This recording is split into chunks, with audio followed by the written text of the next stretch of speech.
অশোকনগরে প্রেমিকার বাড়ির সামনে প্রেমিকের নিথর দেহ, কান্নার রোল গোটা এলাকায়। এমন ঘটনা মানতে পারছে না কেউ।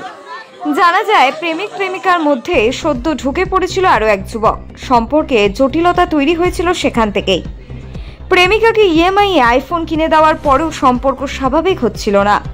অবশেষে সোশ্যাল নেটওয়ার্কের মাধ্যমে প্রেমিকাকে বোঝাতে না পেরে হতাশায় আত্মঘাতী হলো এক যুবক। উত্তর 24 পরগনা জেলার অশোকনগর থানার অন্তর্গত দেবীনগর রাহাপাড়ার ঘটনা। আহত যুবকের পরিবারের তরফে আত্মহত্যায় প্ররোচনা দেওয়ার লিখিত অভিযোগ দায়ের হয়েছে তরুণী ও তার পরিবারের বিরুদ্ধে। দুই বাড়িতে জানাশোনা ছিল, চলত যাতায়াত, খাবার বিনিময়। একই পাড়ায় দুজনের বাড়ি।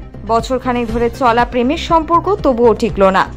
বেশ কিছুদিন ধরেই মনমরা ছিল প্রেমিক সায়ক চক্রবর্তী। মঙ্গলবার দুপুরে নিজের ঘরের মধ্যেই মায়ের শাড়ি দিয়ে গলায় ফাঁস লাগিয়ে ফ্যানে ঝুলে পড়েছিল প্রেমিক। পাড়া প্রতিবেশীরা দরজা ভেঙে তার মৃতদেহ উদ্ধার করে। গতকাল রাতেই অশোকনগর থানায় প্রেমিকা ও তার মায়ের বিরুদ্ধে অভিযোগ দায়ের করা হয়েছে। মৃত যুবকের পরিবারের তরফে কঠোর শাস্তির দাবি জানানো হয়েছে। বুধবার সন্ধ্যায় ঘটনার প্রতিবাদে রাস্তা অবরোধ শুরু হয় ঘটনাস্থলে। অশোকনগর থানার পুলিশ গিয়ে পরিস্থিতি নিয়ন্ত্রণে আনে। তবে এই ঘটনায় রীতিমতো চাঞ্চল্য ছড়িয়ে পড়েছে অশোকনগর এলাকায়। ও একটা মেয়ের সাথে দীর্ঘ 7-8 মাস কি 1 বছর যাবত একটা রিলেশনশিপে ছিল। তো মেয়েটি রিসেন্ট 15 দিন ধরে ওকে খুব মানসিক নির্যাতন করছিল। ওর সাথে কথা বলবে না, ওর সাথে কোনো সম্পর্ক রাখবে না। যে আমরা শুনতে পাই মেয়েটি একটি অন্য একটা ছেলের সাথে সম্পর্কে জড়িয়েছে, সেই কারণে ওর সাথে এরকম করছিল। কিন্তু এদিকে ওর আমাদের এই বাড়ির সাথে দুই বাড়ির যাতায়াত, খাবার দাবার নেওয়া, টোটাল আতিথেয়তার সম্পর্ক সবটাই ছিল। কিন্তু তারপরে মেয়েটার মা এবং বাড়ির লোক সবাই সব জানতো। আমাদের এই পাড়া বলুন, ওই পাশাপাশি পাড়াই আমাদের দুই পাড়ার লোক সব জানতো, সবাই দেখেছে। কিন্তু এখন ওর সাথে ও কদিন ধরে এরকম কথা বলছে? 15 ধরে ও নাকি এরকম করছিল। আমরা ঠিক জানতাম না, আমরা একটু দূরে থাকি। তো এই ঘটনার পর জানতে পারলাম দিন 15 ধরে ওকে। কিন্তু দিন 15 ধরে যদি করে থাকে, গত সপ্তাহে ওরা ওয়াটার পার্ক থেকে ঘুরে এসছে, তাহলে যখন ওর সাথে থাকবেই না, ওর সাথে সম্পর্কে থাকবেই না, তাহলে ওর সাথে কেন ওয়াটার পার্কে গেল?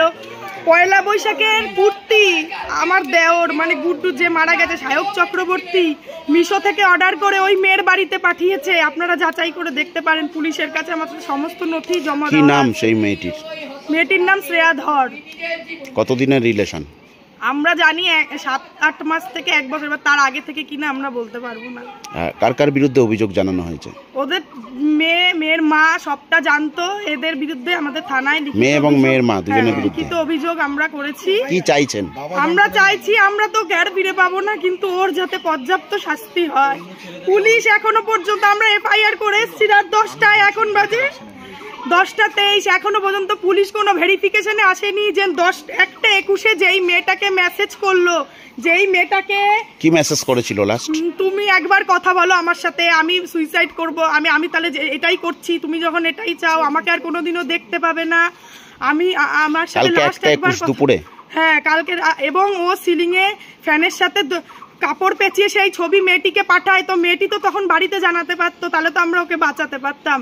এবং পুলিশের কাছে এই সমস্ত নথি জমা দেওয়ার পরে পুলিশ এখনো পর্যন্ত কোনো ভেরিফিকেশনে আসেনি মেয়েটির বাড়িতে, যে তোমার সাথে এত কনভারসেশনের পরেই কেন ছেলেটি 1টা 21 পরেই কেন 1টা 45 আমরা দেখি ওরকম অবস্থা।